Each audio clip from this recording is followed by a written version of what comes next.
শেষে ঠাকুর মা এবং স্বামীজির আতুল চরণে প্রণাম জানিয়ে বলি যে মন হলো সমস্তর উৎপত্তি স্থল, কামনা বাসনার উৎপত্তি স্থল।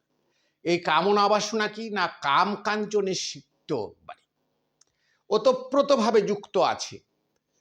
এই মন হলো এক পুটলি সরষা, সে যদি ছড়িয়ে যায় তাহলে এই সংসারের বিভিন্ন কাজে কামকাঞ্চনে লিপ্ত হয়ে যাবে, তাকে আর পৃথক করা সম্ভব নয়।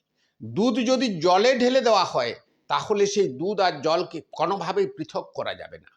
তার জন্যে বাবা বলছেন যে প্রথম অবস্থায় যেমন চারা গাছকে লাগালে তাকে বেড়া দিয়ে আটক করতে হয়, তা নাহলে ছাগল গরু মুড়িয়ে খাবে, তেমনি মনকেও সযত্নে যত্ন করতে হয়। তার জন্যে নির্জনবাস এবং একান্তে তার সেই সত্য আরাধনার যে প্রার্থনা, এই করে মনকে তৈরি করতে হয়।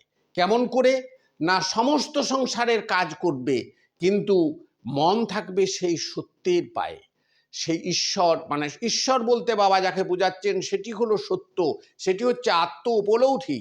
আত্ম উপলব্ধি ছাড়া আর কিছু নেই, এখানেই ঈশ্বর আছেন। সেই মন চলো নিজ নিকেতনে গানে বলা হচ্ছে, আবার বলা হচ্ছে মন যেও না নিজের ঘর ছেড়ে অন্য কারুর ঘরে, এখানেই তোমার সুখের আগার আছে।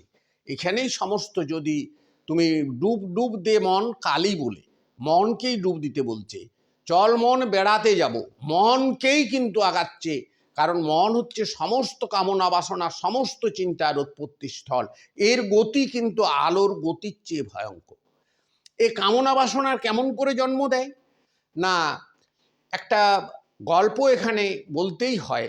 সেটা হলো এক ভিখারি খুব ক্লান্ত হয়ে গেছে ভিক্ষা করতে করতে, এক গাছের তলায় যে দুপুরবেলায় বসেছে, তাই খুব খিদা পেয়েছে, তেষ্টা পেয়েছে, একটু খাবার একটু জলের জন্য ছটপট করছে। তখন তার মনে হলো যদি একটু খাবার একটু জল পায়, সঙ্গে সঙ্গে চলে এলো বিছনা আসতে দাসী এলো, অপ্সরী এসে পদসেবা করছে। হঠাৎ করে তার মনে হলো এখন যদি বাঘ এসে তাকে খেয়ে দিয়ে চলে গেল। এই হলো বাসনা, এই হলো কামনা, এই কামকাঞ্চন। এর পরিণাম কি হয় এই বাসনার, আপনারা পণ্ডিত, আপনারা বিবেচনা করুন। যদি ভালো লাগে দেখবেন, সাবস্ক্রাইব করবেন। নমস্কার।